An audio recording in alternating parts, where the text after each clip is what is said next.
Сәлем достар, менің YouTube арнама қош келіпсіздер. Жалпы міне көптен күткен футбол оқиғасы, яғни ағылшын премьер-лигасы үлкен экрандарға қайта оралды, өзінің жаңа 2020-2021 жылғы маусымға бастауын алды. Жалпы өткен видеода мен өзім айта кеткендей, осы ағылшын премьер-лигасының бірінші турдың орталық матчы Ливерпуль мен Лидс арасындағы ойын. Жалпы чемпионшиппен өткен жылғы ағылшын премьер-лигасының жеңімпаздары жалпы өткен видеода өзім айта кеткендей таласқа толы ойын көрсетеді деген болатынмын, және жалпы біздің сенімімізді ақтап кешегі өткен ойында, сондай өте голдарға бай ойында Ливерпуль 4-3 есебімен жеңген болатын. Жалпы осы матч туралы не айта аламын? Бүгінгі видео осы туралы болмақ. Осы матч туралы. Жалпы матч өте қызықты болды, голдарға бай болды, жалпы өте сондай сенімді ақтады деп айтсақ болады. Бірінші турдың орталық матчы деген сенімді ақтады, және бірнеше рекордтар қойылды. Оның ішінде Мохамед Салах 4 маусымнан бері ағылшын премьер-лигасының бірінші турында гол соғып келе жатқан ойыншы болды, және басқа да рекордтар қойылды. Жалпы ойыннан алдын Марсело Биелса да, Юрген Клопп та жалпы өте қатты дайындалғаны көрініп тұр. Екеуінің жалпы тактикалық соғысы, тактикалық таласы болатыны көрініп тұрған. Жалпы Марсело Биелса да өте сондай бір тактикалық ұқыпты, Юрген Клопп та өздеріңіз көріп жүргендей жалпы нашар тактик деп айта алмаймыз. Және ойын өте таласқа толы болды. Ойынның әрине Ливерпуль ағылшын премьер-лигасының жеңімпазы ретінде бірінші минуттардан қысымға алды Лидсті, және Лидс өзінің жаңа ғана ағылшын премьер-лигасына қайта оралғанына қарамастан жалпы негізі өте сондай лайықты ойын көрсетті. Тіпті кей кездері Ливерпульде сол бір өзінің айып алаңына ғана ығыстырып тастап жатты. Жалпы бүгінгі есеп жалпы өте орынды деп ойлаймын. Алайда дәл осы жерде айта кететін жайт, Лидстің жаңа ойыншылары, жаңа дебютанттары Роберт Кох та, Родриго Морено да өкінішке орай дәл екеуі Салахқа 2 пенальти жасап берді. Бұл әрине өте өкінішті. Родриго Морено Лидс Юнайтедтің ең қымбат трансфері болғаннан кейін жалпы одан үлкен ойынның күткені рас Лидстің жанкүйерлері. Алайда міне бірінші турда осындай жағдай орын алып отыр.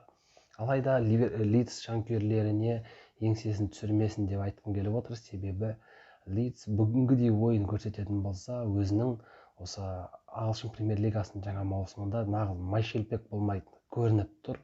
Бүгін өте керемет ойын көрсетті. Матеуш Клихте, Элдер Коштада, Джек Харрисон, жалпы Люк Эйлинг, Келвин Филлипс сияқты команданың жалпы мықтылары, және осы Лидс Юнайтедтің бүгінгі құрамындағы үздіктердің бірі болған, ол әрине Стюарт Даллас деп ойлаймын өзім.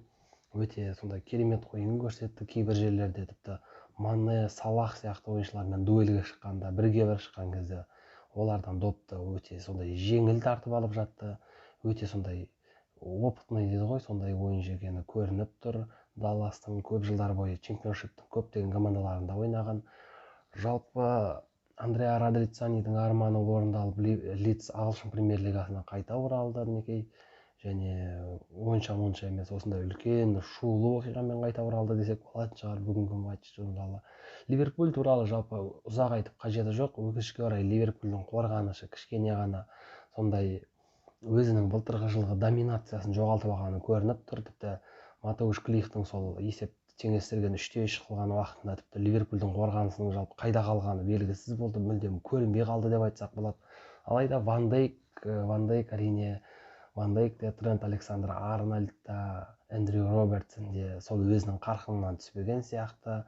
Бүгінгі ойын ол әрине қос мықты команданың бір-біріне қарсы ойында мінекей осындай жайттар орын алып жатырды. Алайда Ливерпульге бүгінгі ойындағы жасаған қателіктерін басқа ағылшын премьер-лигасының топ 6 командаларына қарсы ойында егер жасайтын болса осындай қателіктерді, олардың жалпы аямайтыны белгілі. Челсидің осындай үлкен трансферлерді сатып алғанын ескеретін болсақ, үлкен жалпы жаңағы шабуыл шебіндегі мықты ойыншыларды сатып алғанын ескеретін болсақ, Челсиде немесе Манчестер Юнайтедте жалпы бұндай қателіктерді кешірмейтіндігі белгілі. Ал Лидс туралы, Лидстің жалпы осы биыл Лидс ағылшын премьер-лигасына қайта оралған кезде мен өзім көптеген Манчестер Юнайтедтің жанкүйерлерінен сұраған болатынмын, жалпы қандай сезімде олар жалпы.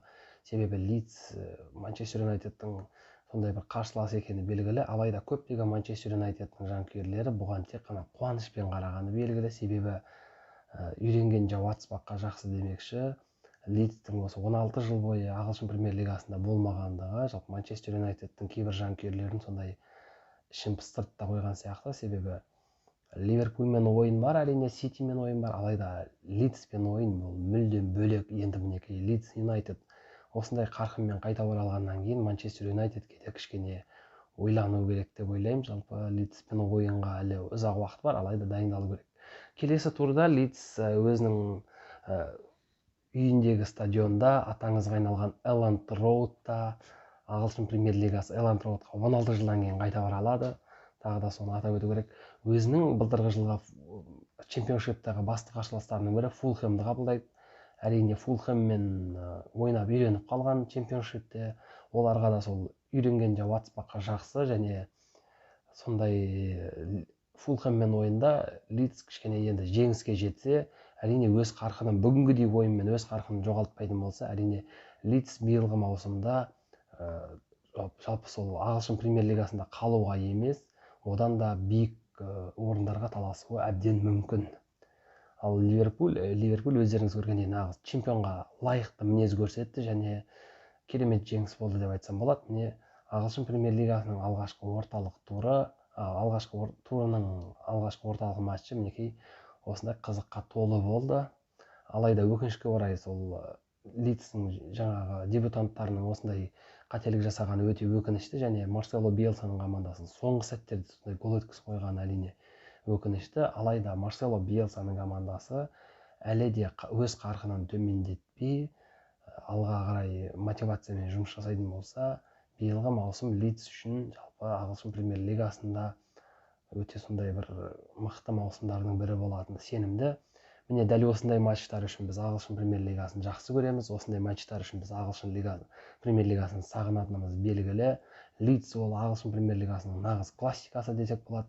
Және осы тұста айта кететін жайт, 2001 жылы Лидс пен Ливерпуль арасындағы бір матчта дәл осы 4-3 есебі болған болатын, және сол матчта естеріңізге білмейтіндерге естеріне сала кетсем, сол матчта Лидстің аңызға айналған шабуылшысы Марк Видука 4 гол соққан болатын Ливерпульдің қақпасына. Ол кезде де Ливерпуль 3 рет алға шыққан болатын, 0-1, 1-2 және де 2-3 есебімен. Алайда Марк Видука сол ойында өте керемет ойын көрсеткен болатын. Өздеріңіз көріп тұрғандай Ливерпуль мен Лидстің арасында да көп голдар салатын ойынның өте аз болмайтындығына белгілі. Және бүгін сол бір Лидс Юнайтедтің ойынын көріп, сол бала кезімдегі 2004 жылдардағы сол ағылшын премьер-лигасына қайта оралғандай болдым десем артық айтқан емес. Марсело Биелсаның өзі де олдскулды футбол ойнайды жалпы. Сол кездердің иісі шығып тұрды бүгінгі ойында. Алдағы уақытта Лидс Юнайтед өзін ағылшын премьер-лигасында осындай ойындармен қуанта береді деген ойдамын. Алайда Манчестер Юнайтедтің жанкүйері ретінде мен әрине Манчестер Юнайтед пен Лидстің матчын асыға күтетінім белгілі. Міне құрметті достар, бүгінгі ағылшын премьер-лигасының орталық матчы туралы осындай кішкене ғана ой пікір. Жалпы видео ұнап жатса сіздерге лайк басып, арнаға тіркеліп кетсеңіздер, және өздеріңіздің достарыңызбен менің арнам туралы бөліссеңіздер, және арнаға дәл қазір 150 жазылушыға кішкене жетпей тұр, соған кішкене ғана атсалысып жіберсек деген ойдамын. Сіздермен бірге болған мен Батиньо KZ арнасы.